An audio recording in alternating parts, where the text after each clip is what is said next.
Hello, and welcome to the 11 o'clock waffle. It doesn't feel right not being on air. No, it doesn't. We still need some waffles as well. We have got to get waffles. Waffles should happen. We've been doing the theme tunes as well before you guys came in. Who's that from? Oh, Carla. Sorry, what's that doing? We've been sorting out the theme tunes before you guys came Oh, in. lovely. What have we got? Well, first on the show today is Freya, second Cornish woman. Woohoo! And of course you get...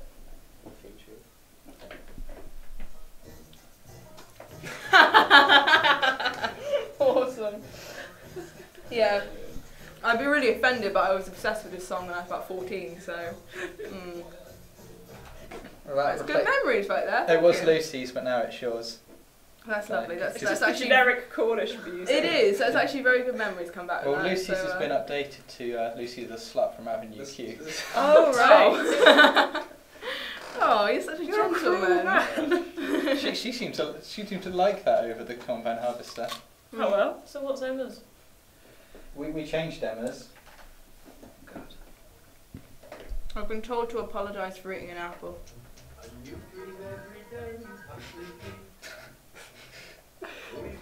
This was Ed's choice. It wasn't my choice at all. You seconded it. I'm very, very confused. What is it? Huxley Pig. What? Why? What's Huxley Pig? Huxley Pig is the most amazing, TV show ever. Okay. It's about a pig and he daydreams. Okay. I counter that with Thomas the Tank Engine. And Henry being bricked up in the tunnel, as I discovered the other night. Tragic. I I know. remember Poor that very Henry. well as a child. Tragic. Yes. Did you see my video I put up on Facebook? No, I I've didn't. not watched it yet. But I remember it very well. Yeah, no, I found... Thomas Tank Engine was traumatising. I was looking around Big for writing for part of children, and in one of the episodes, Henry gets bricked up in a Yeah. tunnel, and they just leave him there. Yeah. And then they bring him out weeks later, and he's pretty much dead. It's not very nice. Traumatised.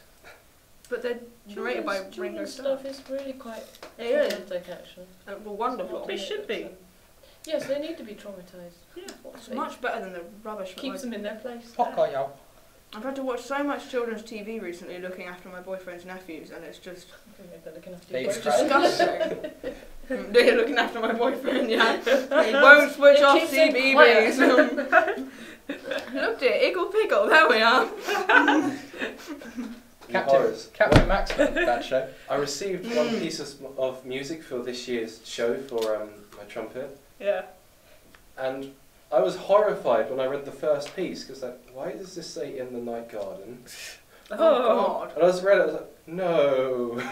In The the other Night pieces Garden. are fine, but that I was like, In the Night Garden is trippy. yes, It it is. doesn't make any I've had sense. to watch it before. It's not even good trippy. I've had. It's not, it's just bizarre. Do you not want to find out Kim's theme? Yes. That's fine. Yes, Kim's theme. It was going to be Bicycle Race, but because the internet's crashed, we can't play it. So we went for this instead.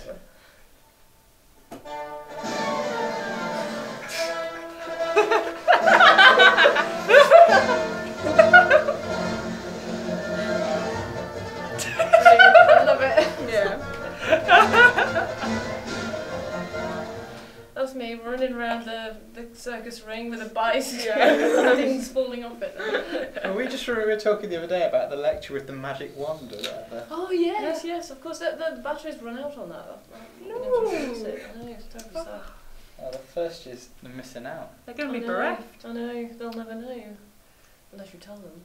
I always just remember back to the We'll let it wonderful, echo through legend. Yeah, the might wonderful lecture pointing out the differences between madeleines and toast. Oh. Madeline's toast. Madeline's Should toast. someone Madeline's note toast. that, do that way. Why am I typing your name into the points? You're not even on the show. No, I shouldn't really be here, but.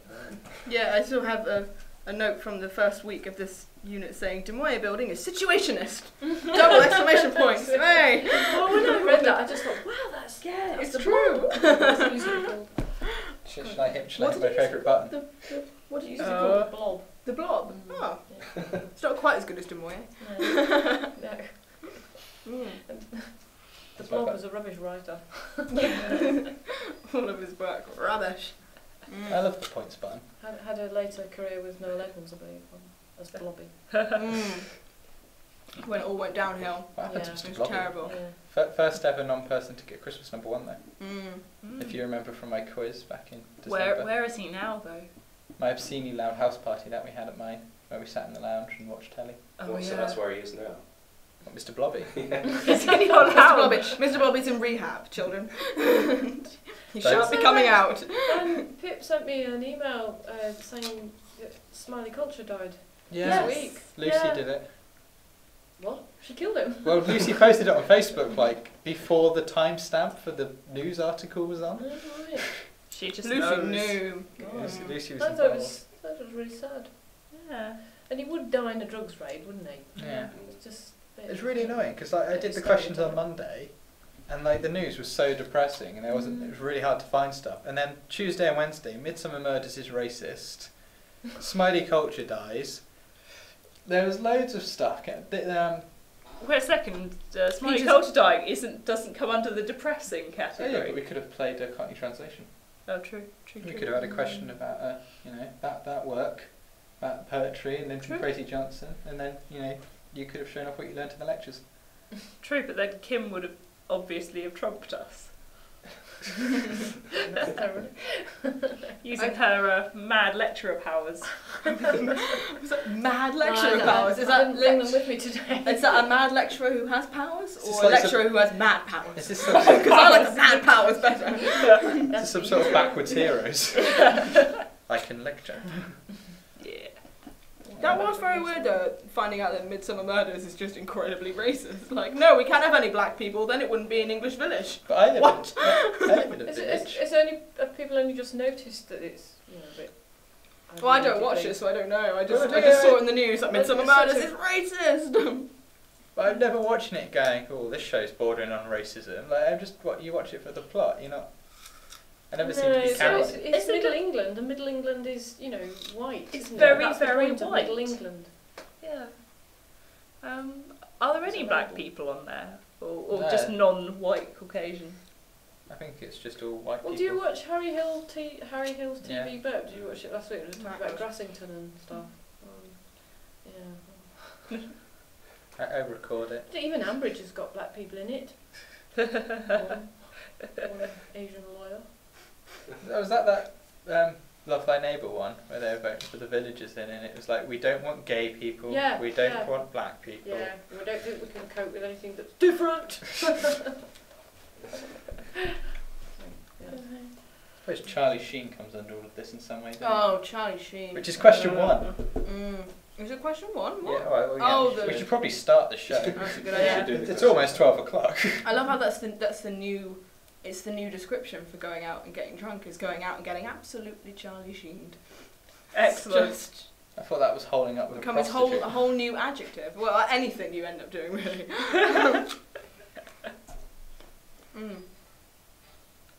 You love the kitchen. No. I hate all your No. shadow effects. Right. It's all written down. Right, shall we do some questions? Yeah. Yeah. Charlie Sheen is suing against his sacking from American sitcom Two and a Half Men. So give me other tales of ridiculous lawsuits. Freya, you seem to have many notes. Oh yeah, thank you. This is one I made. This has happened. Well, I was researching this one after the power went out, so it was slightly more difficult. But one of the most ridiculous lawsuits I found was against Disney, the wonderful Disney Corporation, which is basically for children having seen headless characters at the amusement park. So this is actually, they've been sued for this twice now. Is this on the Ghost Ride? Because I've been on that. It's quite scary at times. No. You know the people who dress up as the characters? Children have seen them taking their heads off, Ah. and their parents have sued Disney for it. Very strange. So yeah, two instances Because of it it. breaks the illusion. It does. There's actually a Traumatises the quote children. from one of them here. It's Fantastic. it's it's wonderful. The first instance was in October 1989. The Boozer family, which what an excellent name for a start. Going to Disneyland They're with the making Boozer it up. family. Yeah, it's all lies. So yeah, the Boozer family went to Disneyland with their 5-year-old daughter Lindsay. Anyway, they were accused of stealing a piggy bank from the gift shop. Were held for questioning for hours on end. During which time their daughter Lindsay obviously stood backstage, saw characters coming out of their day's work, ripping off Mickey Mouse's head. and such like, and her parents described in their $1 million lawsuit against Disney that Lindsay became depressed and withdrawn after her experience at Disneyland, and she needed 3 months of therapy. Now, they did actually settle out of court for an undisclosed amount. So does that mean Santa's not real as well then? I think there are suspicions that he may not be entirely true, but I mean, I don't know. He still eats the mince pies that I put out, so I mean, I haven't found any proof yet that he, you know, I really hope he is real. Anyway, August 1995, Billie Jean Mattei took her grandchildren to Disneyland. Also, the same thing happened again. She got into some kind of altercation in the car park, was taken in for questioning in Disneyland headquarters. Her grandchildren saw again, and it doesn't say how old the grandchildren are, so this could be anything up to like age 18 potentially. And again, grandchildren all saw Disney characters coming and ripping off their heads and stuff, and I had a quote from her from the trial. They were exposing the children to the reality that Disney characters were in fact make-believe. So, oh no! The end of the world. But that trial was actually dismissed by the judge as being too ridiculous. I think that's possibly the longest answer ever on the show. You're very welcome. I have more essays to come. Chip and Dale made my sister cry when we went to Disneyland. What did they do? What's Chip and Dale? Chip and Dale, they were like... Aren't they strippers? Yeah. No, they were like chipmunks. Oh, okay. They were chipmunks and they Chipmunk flew planes. strippers. Chipmunk strippers? Jesus. She went to have a photo taken with them and they took her hat off and she burst into tears. Aww. And then she went to get Snow White's autograph with one of like the Disney princesses. Yeah. And like she signed the book and gave it to my sister and she looked at me and went, "You've just scribbled." Oh, actually, the autographs, my dad was snubbed by... My dad took my uncle to Disneyland a few years ago. It was a whole thing he promised to his brother, very strange. When he was there, he asked Woody, the cowboy, for his autograph, and Woody said something very rude in French and just wandered off. And so my dad now has a vendetta against Woody, even in the film. Whereas my dad, I don't think it's the same one, but yeah. Well, these stars are never the same in real life. They are. Woody's Just got this disgusting. persona of niceness, but clearly, I mean, the guy is really quite Since troubled. the second film where he had to be repaired, he's got a glue addiction now, Woody. Oh, He's shit, off the that's chain terrible. these days. He's just been through rehab so many times, it's getting ridiculous. Well, he's probably traumatised by all, being surrounded by broken toys. Yeah, that's true, actually. Well, he tried to sue for having to act in a scene against the baby head with the claws because it traumatised him. But That baby is traumatising them. I think it was settled outside of court in the end, though. Once again, would like to apologise just for the fact that I am eating an apple and if that's the only thing coming up on the mic, but I'm really hungry. Emma, what's Hello. your answer? Can you get off the bottom of the table? Oh. Yeah, my one is the case of Richard Overton, who sued Budweiser. Oh, is Because, this the sexy women thing? yeah, the advert showed Oh, a group of men who, sitting around, they drink some Budweiser and a group of sexy women appear around them. He sued them because he drank a large amount of Budweiser and no sexy women appeared. Do you have a picture of Richard Overton? Oh, it'd be good if we Sadly, did. I don't, but Oh, I we seem could've to remember when I was Googled. looking it up, he was a bit of a big, fat trucker. And he said, well, I spent all of this money on buying beer and I haven't got any, reward for I've it. just got fatter. I've just got fatter. God. And yeah. Hasn't someone sued Lynx for that recently? Because Think so. someone used, the Lynx spray or something, and the advert where all the women come running across the Yeah. tropical island, and he sued for that not happening to him as well. So does this mean that if I drink Budweiser at the party on Saturday, I'm not going to be flocked by women? Sadly not. Damn. Try the links though, Mark. It I'll always try works that, in my yeah. opinion. Yeah. We have links and Bud Ed's Ed. nodding. That's how he got Elizabeth. This is how it is. Bud and links. There they are now. And to be honest, if you just move forward your monthly bath to right before the party, I'm sure people won't be avoiding you Whether Yeah. you need as, it or not. as much Yeah. as they were last Yeah. time. Oh, but talking of sexy women, there was another case I came across which I found ridiculous. There was a German millionaire playboy, Oh, and he yeah. sued because He was in his 60s and 70s. 70s. Yeah. And there was a 17-year-old who refused to sleep with him on account of his age, and he sued her for ageism. And he got away with Age it. discrimination! That's terrible. Political correctness gone mad! That is quite appalling. That is shocking. I don't have a lawsuit as such, but I brought it along, and it may be apocryphal, but I thought it was kind of nice and pertinent. That back in the day, a student at Oxford found out, as he rippled amongst the archives of the institution, the university, that he could be served beer during the examinations. So he went to the authority and said, I want to be served beer during the examinations, that's please. awesome. And they huffed and said, well, and then he said, well, it says here that I can be. Okay, they say, we'll serve you beer during the examinations. So they did. And then they fined him for not wearing his sword. Oh, yes, because you're Loophole supposed to in turn the law, up yeah. with your ornamental Yeah, because to be dressed thing. properly. Oh, that's wonderful. So that's like as that. near as I could come to a famous silly lawsuit. Yeah, There's a I re- like that. It wasn't just beer though, it was beer and cake. Beer and cake. Beer and cakes and ale. Cakes and ale. There's a really I would good... have settled just for cake. That would be brilliant. Yeah. That'd get me through I'm any sorry, exam. none of those will be available during the time. Oh, I'm sorry about a that. week's worth of cake for, was it 60 of us? There's a good Brilliant. there's a good one in America where this guy was running a company, and I think he got a paper cut at work, so he sued his own company. So he sued himself to get money. That was his money.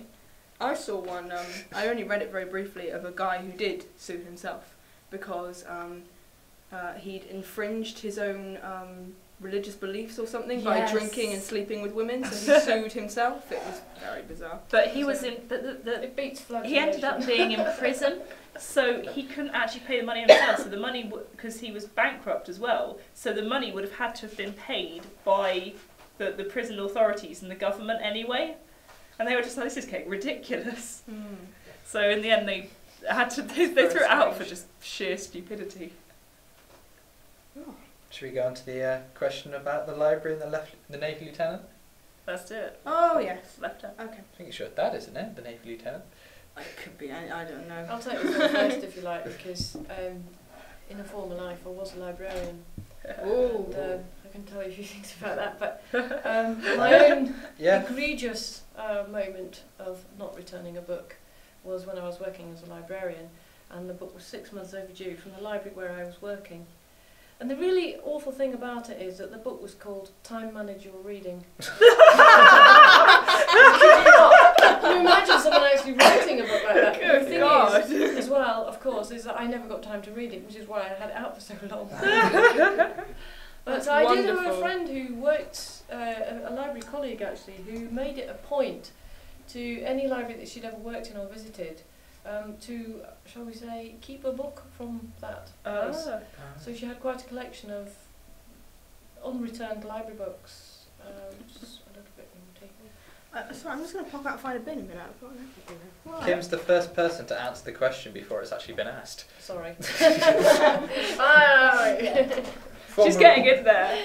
Pouncing. Anyway, the question is, former Sorry. Royal Australian Navy Lieutenant Commander Ron Robb has returned a copy of Samuel Pepys' diary to Wallington Library, Sutton, 30 years overdue. What is the most What overdue a- you have ever been? What a terrible person. Freya, Um, your dad's in the Navy. Yes. And on he that is. segue. Way at sea for a long time. Yeah, yes, my dad's in the Navy. Anything you Did need he to take know? a book and forget to return it? No, I don't think my dad reads books. No, yes, it shows. My dad don't read My books. dad don't read books. No, never. My answer. No, I don't. That's my dad. It says it's an Australian commander, doesn't it?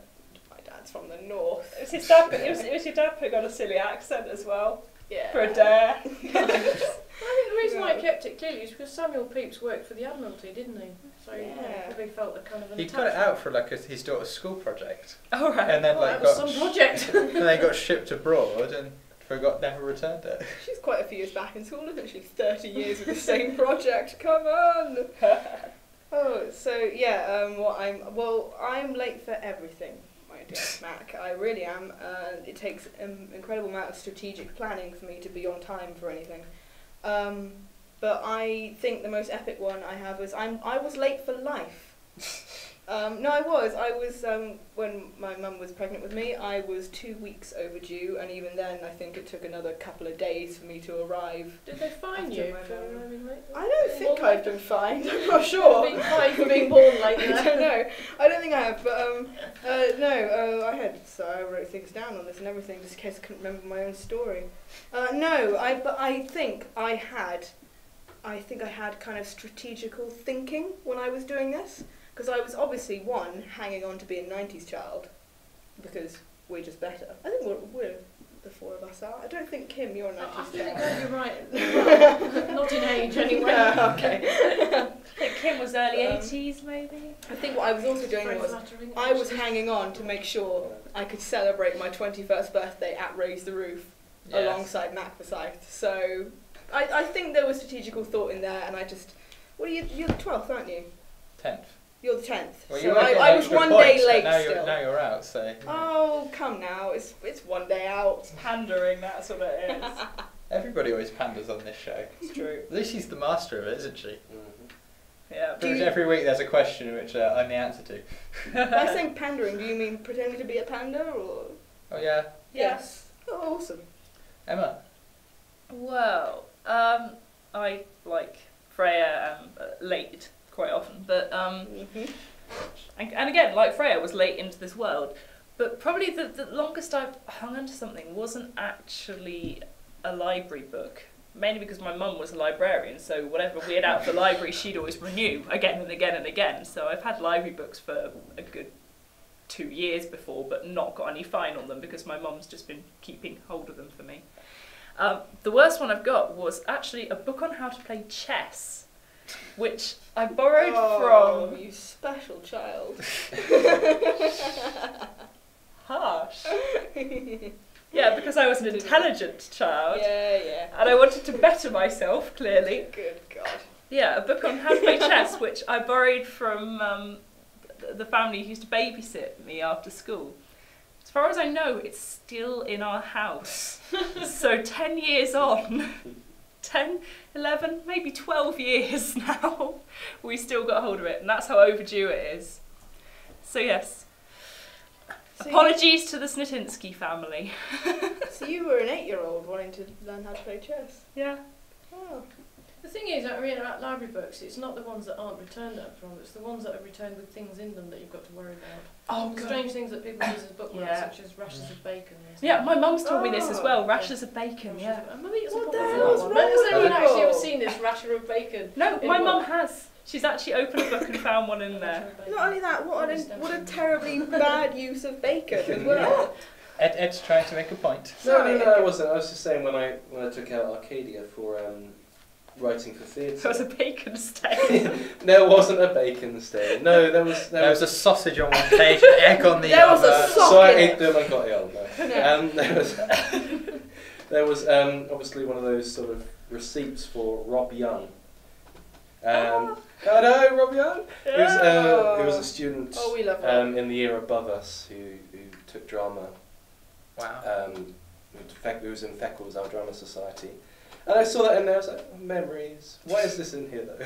Oh. He used that as a bookmark. Ed's in 4th place now somehow on 2 points. I've read an urban legend somewhere that a college student in America who completed their doctorate, and obviously your thesis gets bound and stuff and it goes in the university library, and I read that he put a $50 bill inside the book to see if anyone ever took the book out and took the $50 bill, and every 10 years he'd go back for commemorative ceremonies and stuff, and the $50 bill would always still be there.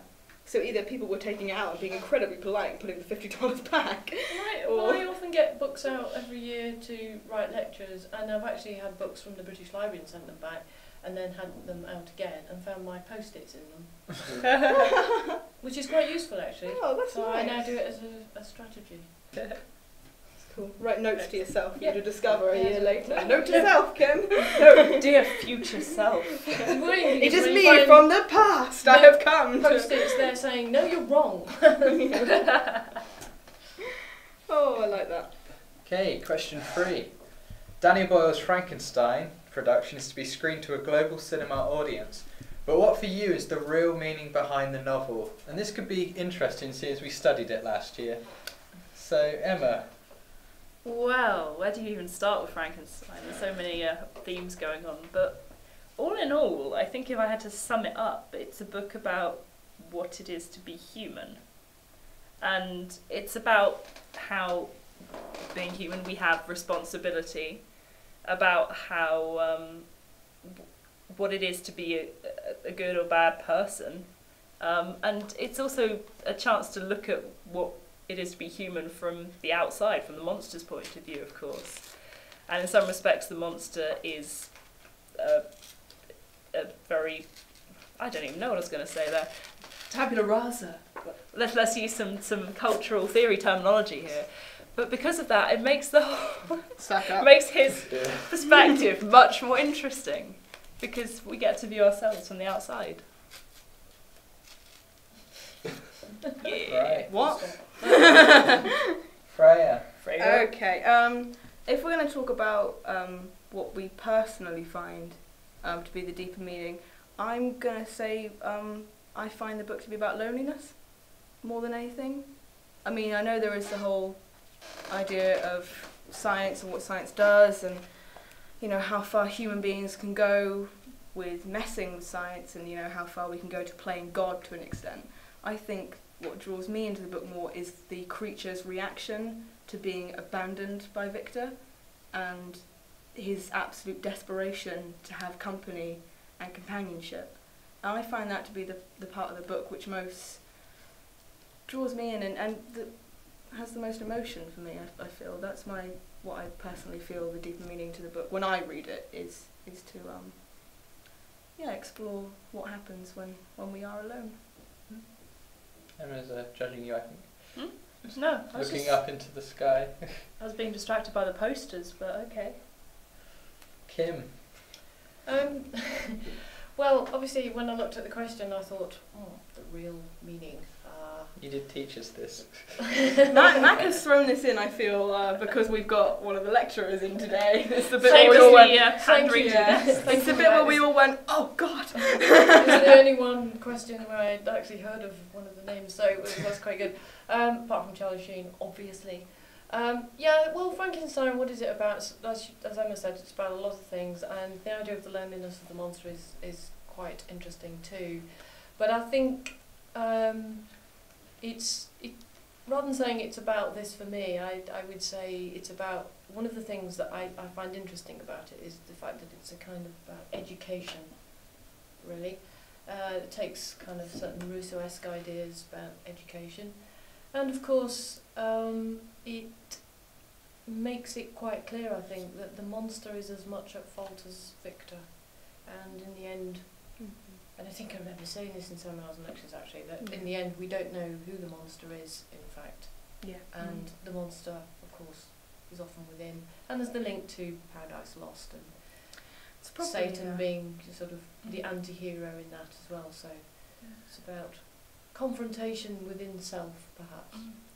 I always do find it interesting as well on that point of who is the monster, that so many people, especially in terms of popular culture, confuse the monster as being Frankenstein. Yeah, But I mean, really, that's quite an interesting slippage. Yeah, it is odd how many people do, but I suppose that is quite prominent, really, with the idea that.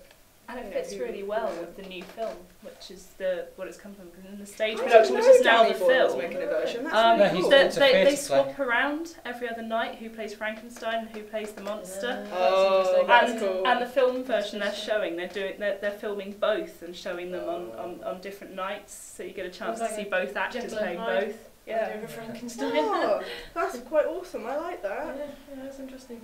It also has the wonderfully named Benedict Cumberbatch in it. Oh, he's Yeah. He's great. amazing. And he has got a fab name. He has. And he was very good hosting Have I Got News For You. Yeah. I did enjoy that episode. And Sherlock Holmes. Shall I do the scores? All right. Let's do it. Scores thus far. Oh, they are good. purely on what Mac likes, what you're saying. It's kind of like Dara O'Brien on Mock the Week. Entirely, yeah. Sheer luck and whimsy. The more pandering you do. Yeah. I am marking your. I'm busy. Yeah. Jamie's marking at the moment. Oh! There's nothing to do. Ed's in last on 2 points. Why am I even in? Started answering. Well done, we're not even in it. Freya and Emma on 10 points, and Kym is in the lead on 14. I think that's sucking.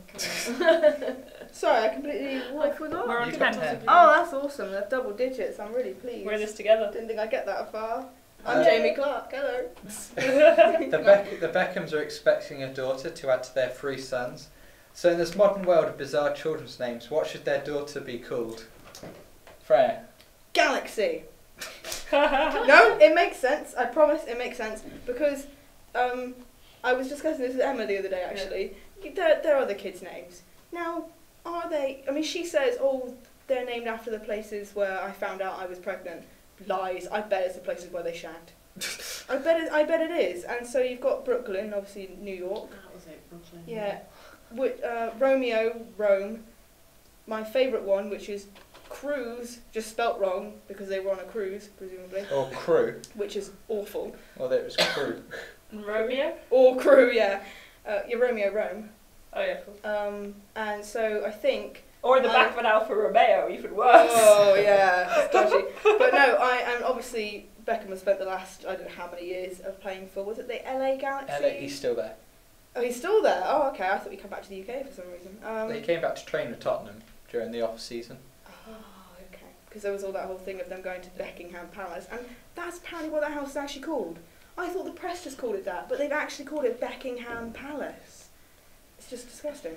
So yeah, so I like to think that maybe they, at some point, hello, strange man, what? No, I like to think that at some point they probably did have a quickie, either on the pitch or in the changing rooms of the LA Galaxy home stadium. What is that? I don't know. Kym, what do you think they should call their A child? bizarre wild-haired ginger man came in and has offered us a pamphlet. I'm if glad want you to said what understand. the other children's names are because we were trying desperately around the table last night to remember.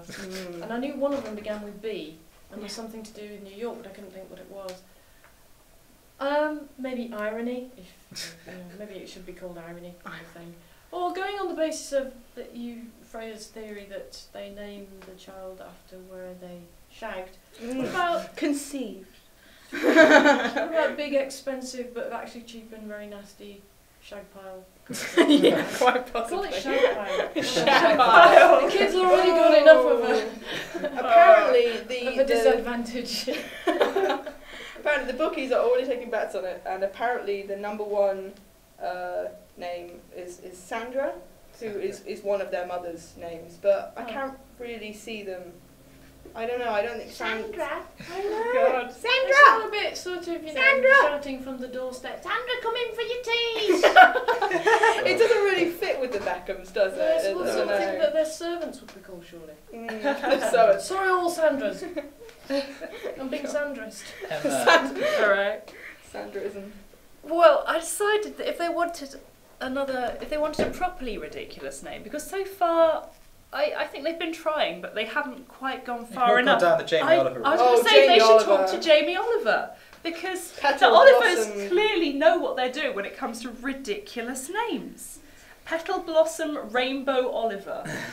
Isn't the new one I'm- Buddy Bear or something? Buddy Yep. Bear. Boat Bear or something. Yeah. So I think, yeah, if he wants to have a properly ridiculous name, Oliver's is the way to go, because they know their stuff on I names. think that's true. I did used to work with someone who had a sister who had 3 girls in succession, Yeah. as you do, because only dogs have them all at once. But they were all called Jade, Amber, and Scarlet. So how are the traffic lights? Oh, I can't no. believe Not she'd done good. that. But yeah, I was Oh, going to it's say a the other story. thing they want to do is because the Beckhams always seem to be trying to act as American as possible. So I think they should do what I think is one of the worst conventions that seems to have started happening over there, which is to take a name, like a normal girl's name, and then put a K on the front for no good reason. Like Or- Chloe or Courtney. Yeah, actually, I'm really called him. Or Or a random, and I am going to, sorry, this is pertainable to your name as well, or stick a random Y in the middle when there ought to be a different letter. Actually, yes, Sorry, I'm just. like I saw the spelling Mackenzie in an American family once, and there were Y's all over the place instead of the actual vowels that ought to be there. It was like Mackenzie. It was very... Oh, I found a wonderful website that's just called stupidbabynames.com, and some of the ones on there are cringe-inducing. I've actually seen the name, like going on naming sites, obviously looking for names like characters and things. Yeah. The name Sugarbum appeared, and 2 people had registered as having called their child Sugarbum. Nice. Mm-hmm. Well, one child was called Number 16 Bush Shelter. Yes, Back to where they going showed back again. to the... Oh, yeah. Yes. Should we move on to dogs? Well, Dogs? yeah, to dogs. What, going from shagging and shag piles to dogs? Yes, Sugar bum. seems like a very natural Doggy. move. What? Crofts is celebrating its 120th year this year, so give me tales of famous dogs. Anybody got a dog? Did you mean Yes, the give actual that. physical tail that we should have cut off the famous dog and No, brought no. to you? Oh shit. Kim. Never mind. Yes, I have a dog. We It's wish not to famous. apologise for Freya swearing on air there. Oh, it'll be bleeped out, there's time. We're not even I think there. we're all grown-ups listening. I couldn't think of a famous dog, but there was a dog sort of in family history who lived in Penzance, belonged to my partner's ex-husband or something, who was noted for getting on the bus from Penzance to Mousehole to visit another member of the family and then getting the bus back, which I thought was pretty cool. The dog? The dog was called Skipper, yeah, and I- he did this. Embarrassingly, have a very similar story. Whoops. Oh, maybe it's one of those urban No, legends. no, in fact. you go ahead, finish your story. That's it, really. Oh, that's it, okay, Yeah. cool. Yeah. Not sure it's fair. Okay, mine, I entirely chose this story as a tribute to my lovely Norwegian housemates, because we've got to keep getting the Norwegian references in somehow. Yeah. Norway. Yeah. Yes. Come to Norway. Come to Norway, it's full of everything, and it's incredibly expensive. £28 for a pizza. Like £20 for a bottle of wine. Oh, That's yeah. the worst thing. And you need a drink in Norway. And you get the special shops need a as drink well. in Norway. I liked it very much, but I did need a drink. Sorry. No, that's okay. Norwegian housemates. We're all just giving our opinions of Norway now. Don't go there, it's shit, really. You can't say that. There you Norway is go, a I wonderful jest. country. I'd say if you're thinking of going to Norway, go to Sweden instead. They're going to be super mad at me now. See, We are now Sweden all to going back Norway. in horror from I know. Freya. Oh, Sweden to Norway is France for English. on, so, on yeah. behalf of Maya and Sunniva, you can have points off. Oh, but I bring Ed's the nodding. giggles. That's not fair. Why? Look at the sign below you. As funny as racism can be, it is not appropriate. See? I would argue that Norwegians aren't a race. The Vikings. I'm being The xenophobic. proud if Nordic anything. folk. Anyway, go Yeah, anyway. As I think perhaps we should. I'm going to redeem myself now. There's a really amazing Norwegian dog I have a story about. So anyway, there's a lovely St. Bernard called Bamsa, and I did have to call up Sunniva this morning to check the pronunciation. It means teddy bear in Norwegian. So Bamsa, the St. Bernard dog, he lived from 1937 to 1944. And basically, he became a heroic mascot of the Norwegian Free Norwegian Forces during the Second World War, and was an official crew member of the Royal Norwegian Navy. He really was, and basically, he was owned by the captain of a ship Torod, and that became drafted into the Navy during the war.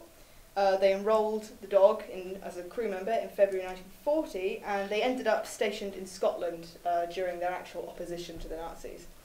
And so basically, the dog would always be present in battle, standing on top of the front gun, and they actually made him his own special metal helmet.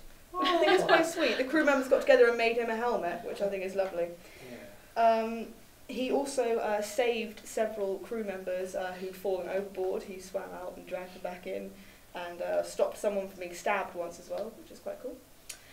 And basically, during the time when they would have off and all the other officers would go into like Dundee to have a bit of a drink and such, it would be his job to go and round them up again when work was beginning. So he would, similar to Kym's story, they got him his own bus pass, which was attached to his collar, and he used to take the bus down from the shipyard into Dundee and round up the crew members, get them all back on the bus and take them back to the base.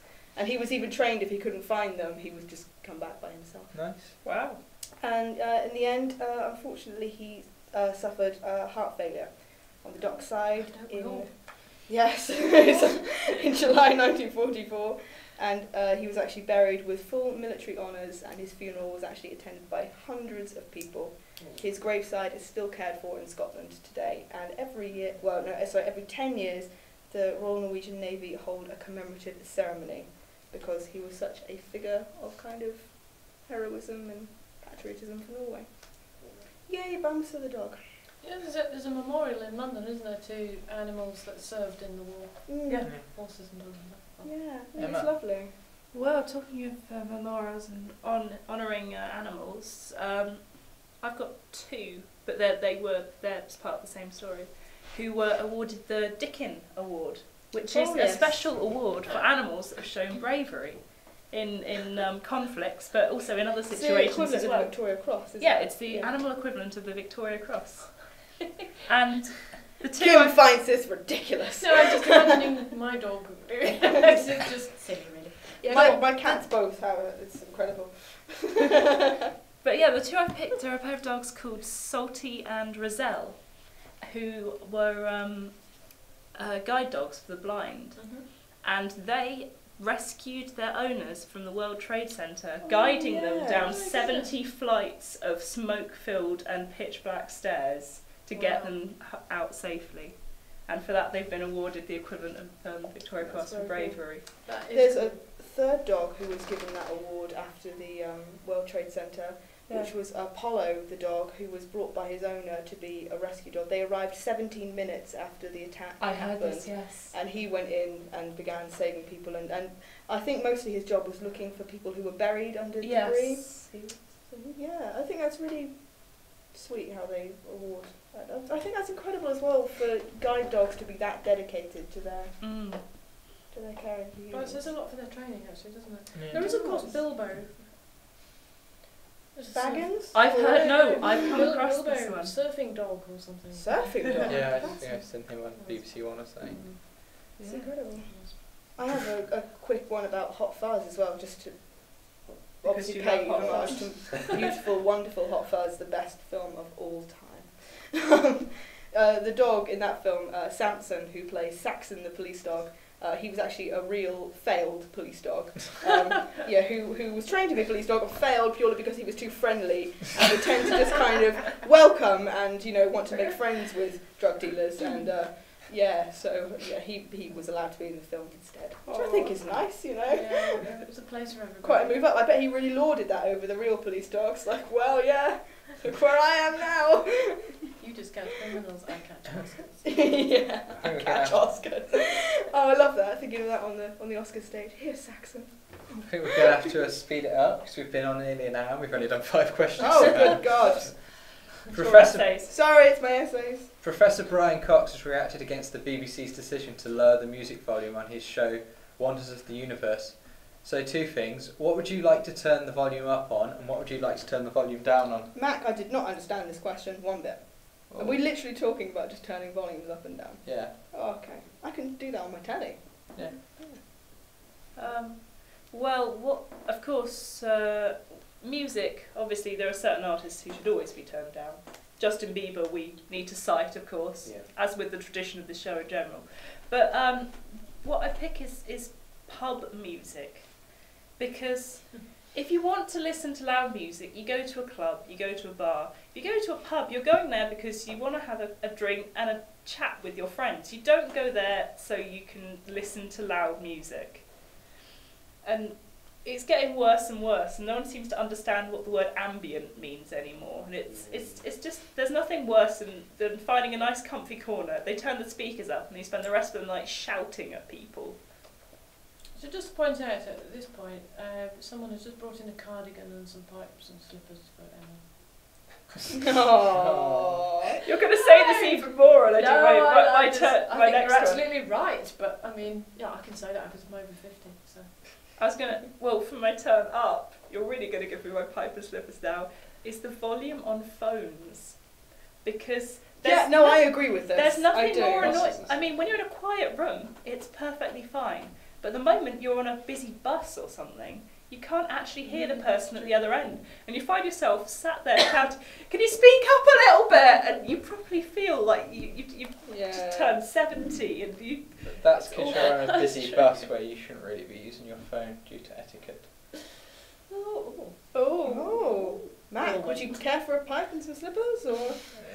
I have slippers, but I left them at home. What about your pipe? Which is what you do, really. That's isn't what it? James had a pipe in the seminar yesterday. Did he? Smoking a pipe during... James is the kind of person who can get away with a pipe, though. Yeah. I feel I can. I know one or two people who Yeah. smoke pipes. And also, yeah. Freya, what would you turn up and down? Well, like I said, I didn't quite understand what you were talking about, so I thought we were just talking about television. So I don't have anything actually written down for this. I was very confused by the question. Sorry. Off the top of my head, I'm going to go again with music.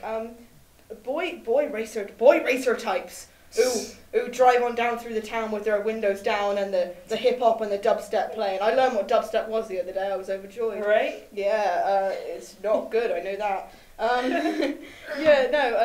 think they should be turned down, or just Put down. Put down, Christ Almighty.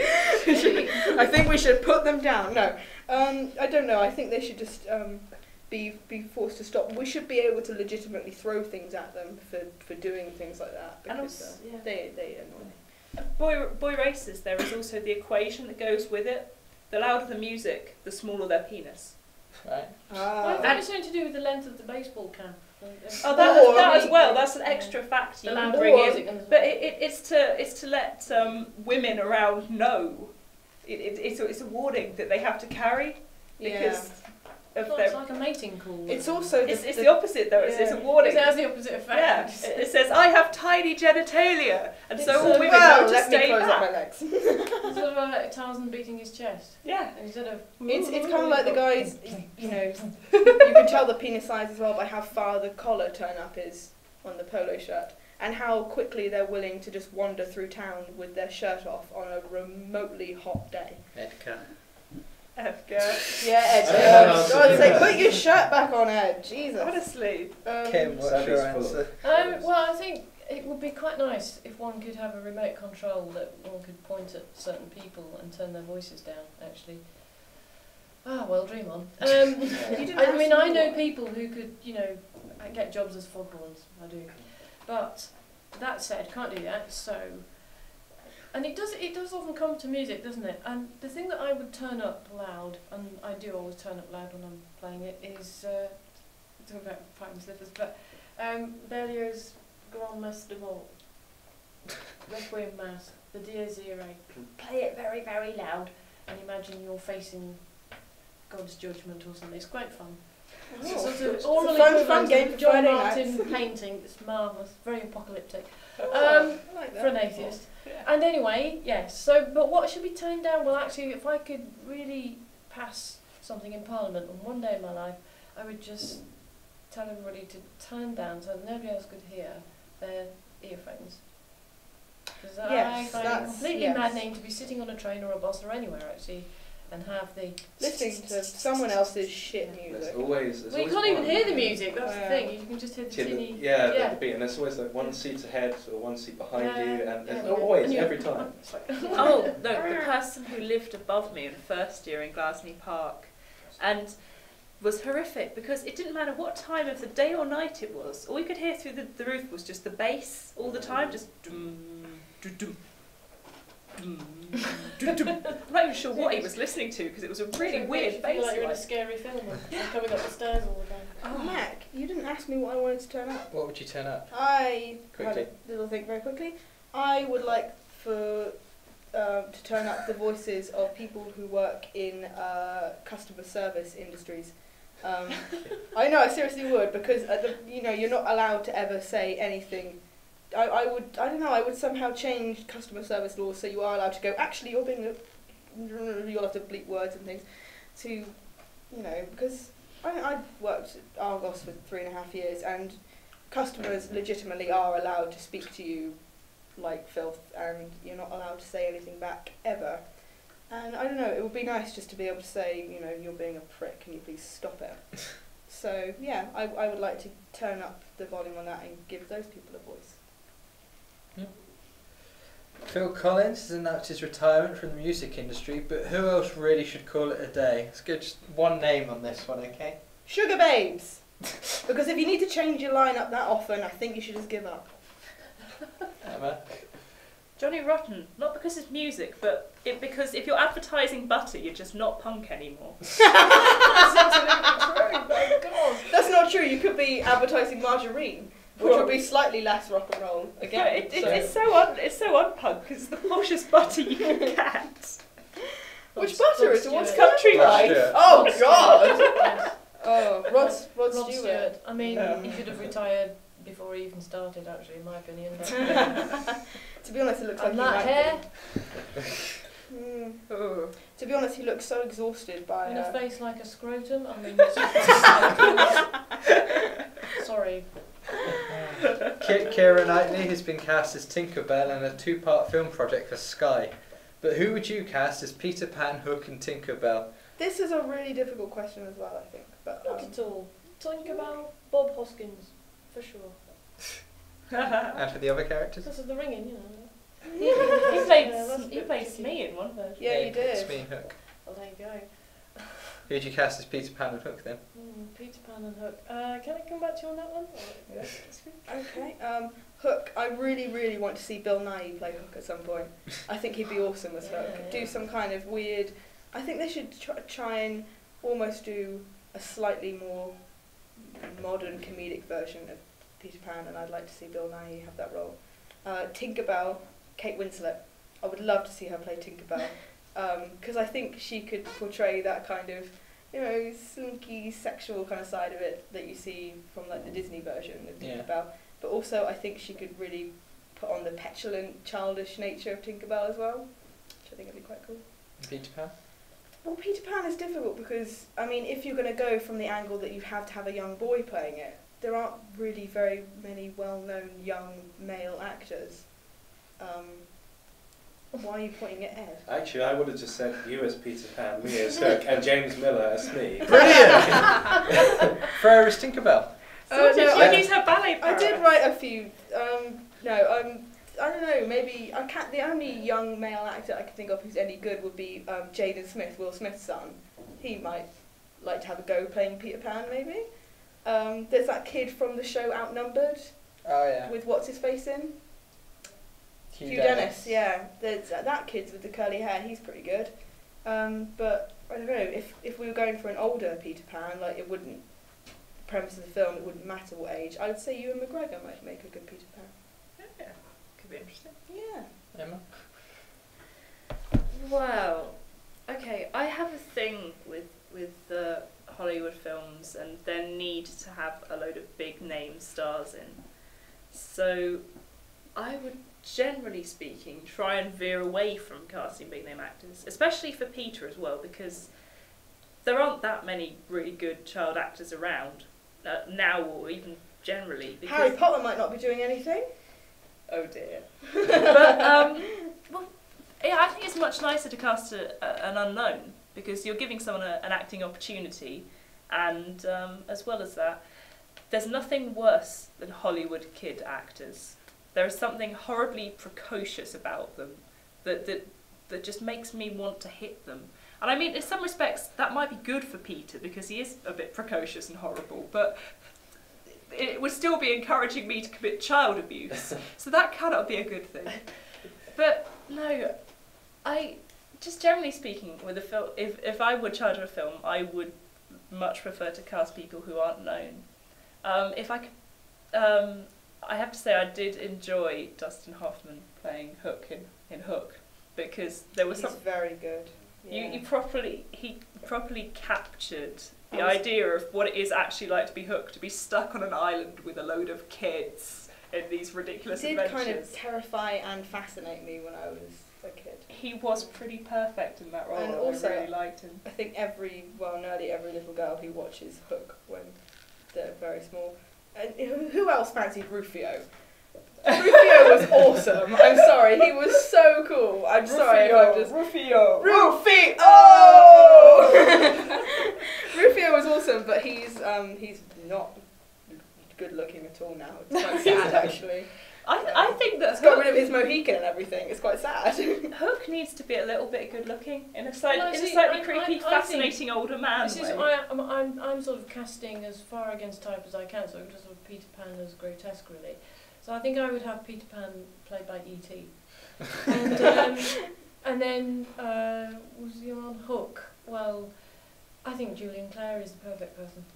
Oh, of course, And yes. Bob Hoskins as Tinkerbell. I mean, you've got a wonderful talent there. I'm going to have to go actually. I'm really sorry because I need to eat something before my seminars. But I'll tell you one thing about Peter Pan is that in an essay a friend of mine was marking years ago, she came across the idea of Peter Pan. Peter Pan, he resisted growing up because he couldn't face the responsibilities of adultery. On that note, I'm leaving. Thank you very much for having me on the show, and I do hope the rest of it goes well and it broadcasts. Yeah. See you guys soon. Bye. Thank you. See Bye. Round of applause for Kym. Thank you. I'm honoured. Thank you guys. We shall now use Ed as a stand-in Kym. What? Yeah. I was going to say actually the best thing about Peter Pan was reading the book and coming across this phrase where it talked about the fairies meeting up for orgies.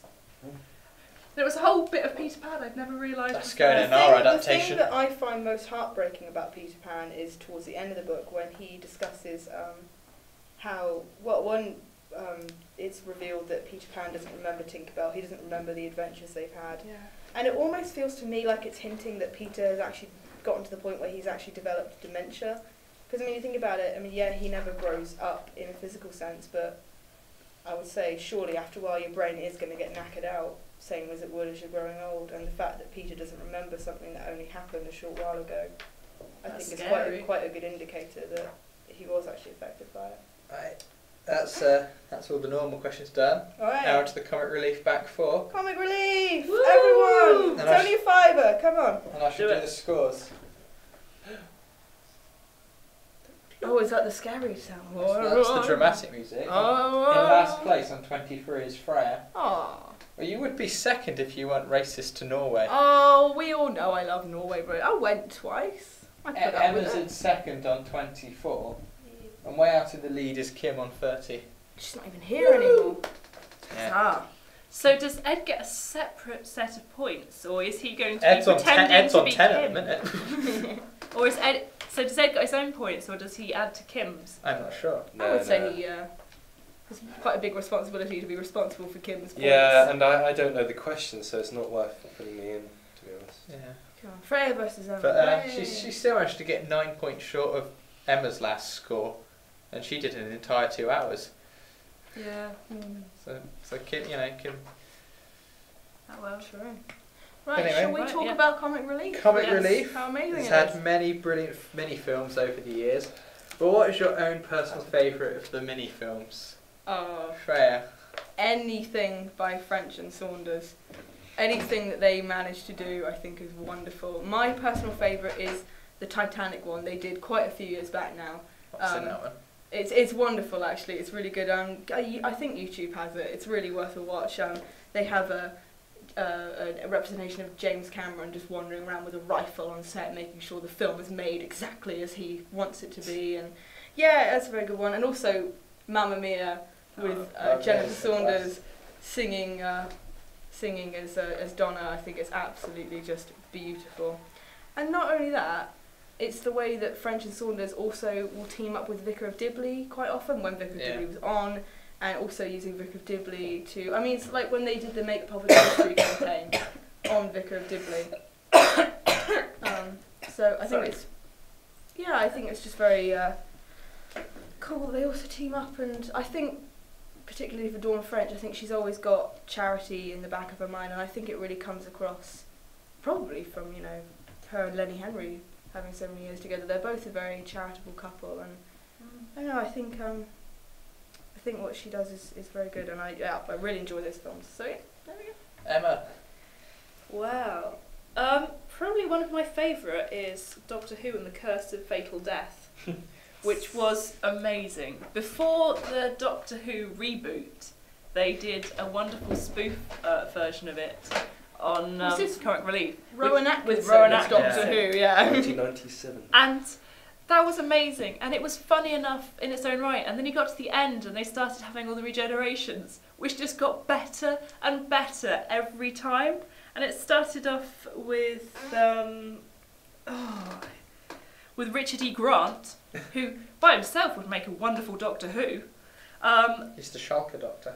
Yeah, and then you get Jim Broadbent. You're like, okay, this is getting even more surreal. Then Hugh Grant, and it's just and you just like Hugh Grant, darling. Hugh Grant. Hugh Grant, I think you'll find he's called. Do not mock me because I come from a posher bit of England than you. I would have said Hugh Grant. Yes, Grant. You're all crazy up-country folk. And yeah, and then finally, just when you think you can't get any more insane, along comes Joanna Lumley. It's brilliant. It's just so wonderfully insane, and all the jokes in it are still very true to it. All the ridiculous running through corridors.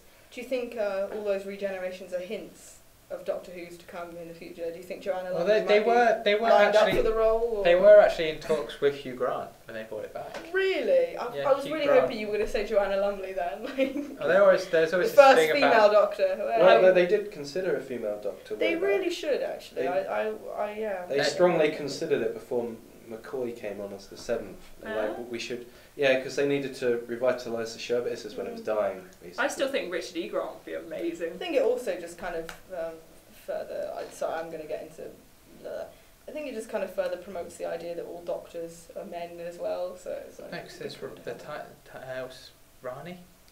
The Rani. Well, The there Rani are turned out female equal, Time Lords, didn't but there's they? no female the Doctor. Yeah. You know what I mean? Yeah. So, have you got a personal favourite mini video off the top of your head? It would have been Curse of Fatal Death because I love that thing.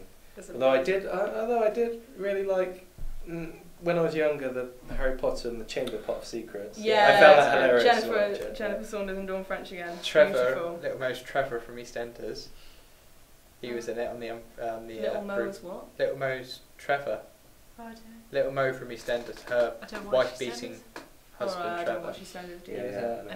I thought you meant he played Trevor the Toad or something for a minute. I was like, Oh. oh. George Michael has released a cover of New Order's True Faith to raise money for Comic Relief. I can't wait to listen to it. It sounds awful. But what is your favourite charity single of all time? Freya? I don't have a favourite because I love the idea of this way of, earning money for charities, and I think doing it through music is one of the most prominent ways they're going to earn money. But ultimately, most of the singles they release are shit in the highest order. But I have written down a few of them I find the least disgusting. Somewhere. Oh yeah. Didn't mind the cover of Is This the Way to Amarillo? It wasn't even a real cover, was it? Because it was still Tony Christie singing. It was just Peter Kay miming. And the thing I like most about that is purely Ronnie Corbett falling over in the video. I think it's wonderful. And I've been told to say All About You by McFly for Carla. She really likes that one. And I've got to say it's not too bad. It's not too bad. And the people who appear in the video are quite excellent. And going back to the 90s, just Mama and Who Do You Think You Are by the Spice Girls. I really like the Spice Girls during the 90s, and the song Mama I think is absolutely beautiful. So yeah, I think that's one that's not too bad. Is This the Way to Amarillo? Was that actually the song for that year, or is that something they did that ended up becoming more popular? It's something but they it did was that still ended up being released bigger. as a charity song. Yeah. It's still, like, the money from it went to... I'd say the only drawback with that video is Heather Mills is in it. Is she? Yeah, she's Dorothy when they do the Wizard of Oz bit. So that's the only drawback for me, is that Heather Mills is in the video, and that's terrible in my opinion. Emma? Well, I have to agree with Freya that I think a lot of the charity singles are horrific, really, really bad, and it's not even I mean, it's got kind of commercial as well now. I think a lot of fans do it because it's just a way of getting some kind of brownie Some points popularity and some for them, popularity. And I don't know, there's not any real sense of it. But the one I've picked is a bit of a left of field one called Do They Know It's Halloween? Which was done as a spoof one. And all the money for it went to UNICEF.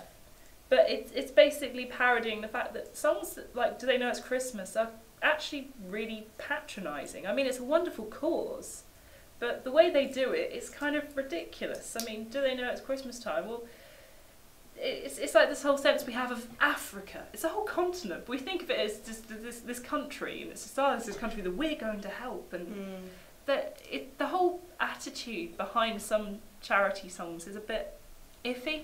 Yeah. And this one was to kind of take the mick out of that. I mean, obviously, do they know that it's Christmas isn't really even applicable. Large chunks of Africa aren't even Christian and don't care about Christmas.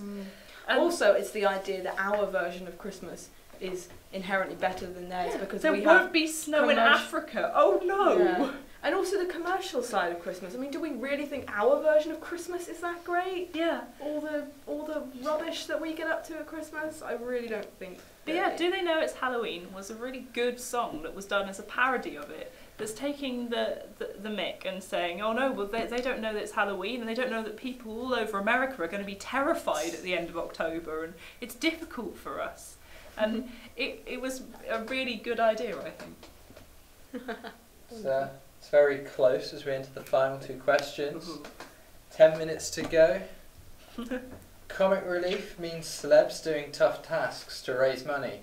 But what is the greatest comic relief challenge? Emma.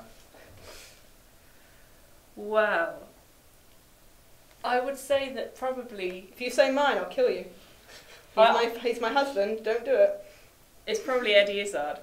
Fuck me, I wrote an essay on it. You can't say it first. But because I know that Eddie Izzard is Freya's one true love and she will have written a gigantic essay on it, I brought in my honourable mention. He's mine, ladies, back off. Because although I do think Eddie Izzard trumps pretty much any of the other challenges he's done, I'm going to go for what I think is the second best, which is David Walliams' Swimming the Channel. Definitely. Which I think was pretty damn heroic and well done to him, because he really pushed the boat out, did a lot of training and worked really hard to raise a lot of money. Yeah, he is wonderful. Now my Edgar? about that. Edgar, have you got an answer? And because if I'd said Eddie Izzard properly, I would have got slaughtered. Oh, you can answer now, Freya. Thank you. Yes, for me it is without a doubt Eddie Izzard and his Eddie Is Running challenge. You can still read his blog entries for it, and the documentary Eddie Izzard Marathon Man is just wonderful. And for Doctor Who fanatics, it's also narrated by David Tennant, so a little bit of interest for everyone. Silky Scottish tones. It is. It is very wonderful. And so basically, for anyone who doesn't know, Eddie Izzard decided, without having any previous running experience, he had a fortnight's worth of training, that for actually BBC Sport Relief, but obviously that is an element of comic relief, that he was going to run 1,100 miles across the UK, up through Wales, then across to Ireland, then Scotland, and back down to London. Basically, he ran them all at once, 7 weeks of back-to-back marathon running, a marathon every day. He took Sundays off, and he would have to walk, I think it was 14 miles on a Sunday, in order to stop his muscles from seizing up. So it wasn't much of a day off either. And 43 marathons in 51 days in the end, to prove that he is in fact the action transvestite. And I think it was just wonderful. It was absolutely excellent. And also showing what the ordinary person can do for acting. Yeah, it was great. Brings us on to the final question of the show. And do you think this should be the 20-second improvisation one, Ed? Yes, because they're brilliant.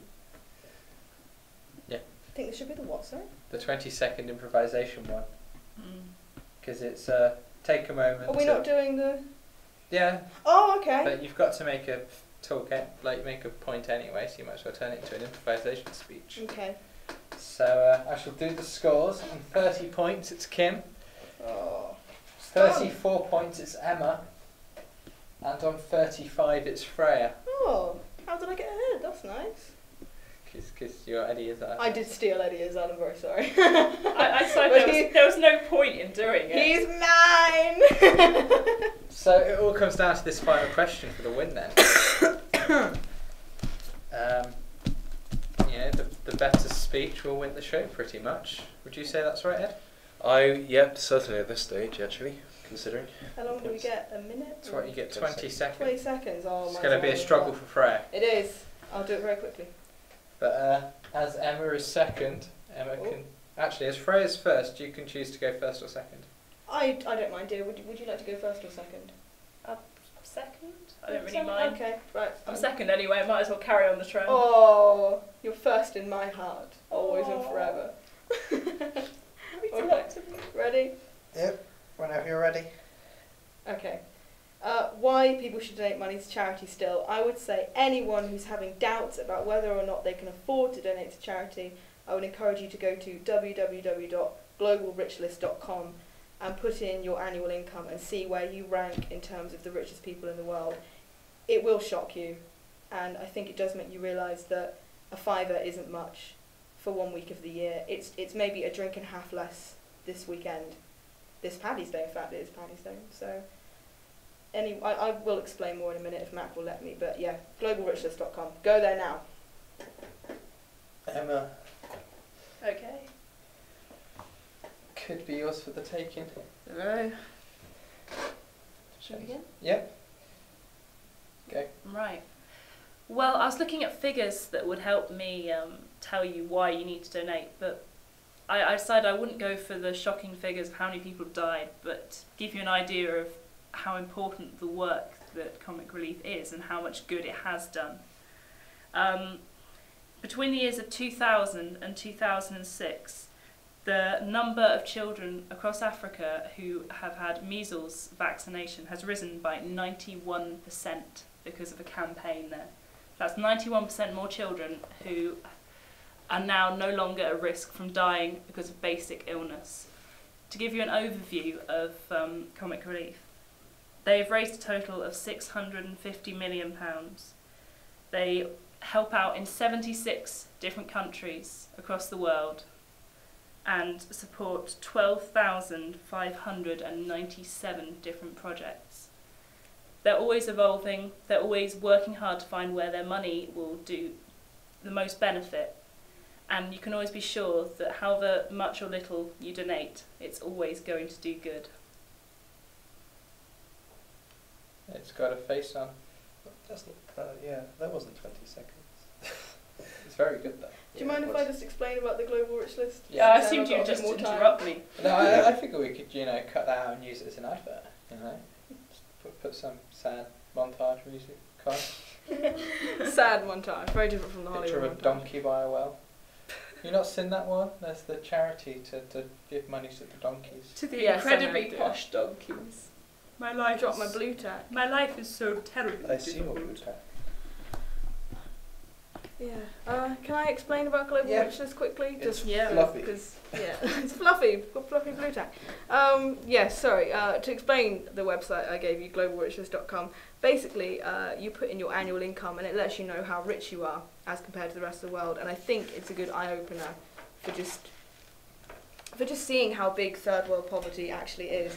I put in £5,000, which is essentially like my student loan, and any bit of extra I happen to have. And it turned out with my £5,000, I always moan about I'm such a poor student and stuff, but I'm within the top 14% richest people in the world. That's how massive poverty is across the globe. The fact is that if you earn £15,000 a year, you're within the top 9%, and if you make £25,000 a year, which is kind of roughly the government, what they call the average income, you're within the top 2% of richest people in the world. On the average for our country, 25 grand income. And that, with all of that, you've got to say to yourself, is £5 that you text to them, is that really that much? It might be like, a few less chocolate bars or something, or a couple drinks less on Saturday night or something. It's not that much. when you think of everything that we have, it's really disgusting. I think how some people still can't have clean water in the world. And It's £5 not right. will buy 5 anti-mosquito nets. No, That's buy 5. one Is it anti-mosquito one? net. Yeah. I saw It will somewhere buy else 12 that- rounds of that- anti-malaria medicines. that was the one. It's 12 rounds of 12 antivirus rounds. and 1 mosquito net, which can still save a lot of lives. Yes, I think there's a barbecue on campus tomorrow to raise money for their comic relief as well. There is, yeah. So, not that this is going out live. Sadly not. There was a barbecue on campus. Comic Relief did raise some money. But Hopefully you donated. Comic relief and children need run all year round. It's not just at these specific times. No, so it's not. give money throughout And the year. as David Tennant has been saying on his mini films this year, don't be the person who says, I'll do it later, I'll do it later, I'll do it later, because you might not get round to it. Just, it doesn't take much. Just text Fiverr to the number. I think it's 70005, something like that. Something like that, yeah. You know, Did you don't find- be the person who sits around going, I'll do it tomorrow, or makes a cup of tea during the outbreak instead. Just pick up your phone. do the final scores. Yeah. On 30 points. On our very somber note. On 30 points, it's Kym. On 38 points in second place, it's Freya. And on 39, it's Emma. Woo! Wonderful. So, What place did Ezzy Izzard come? He He ran 43 marathons. He must have some points. He's not been on the show yet, has he? Yeah. He's on my phone. I could bring him out and just hold him up. It means you keep an average score of 39 points. But it's okay, because that means you're no longer on the bottom of the table. Freya is.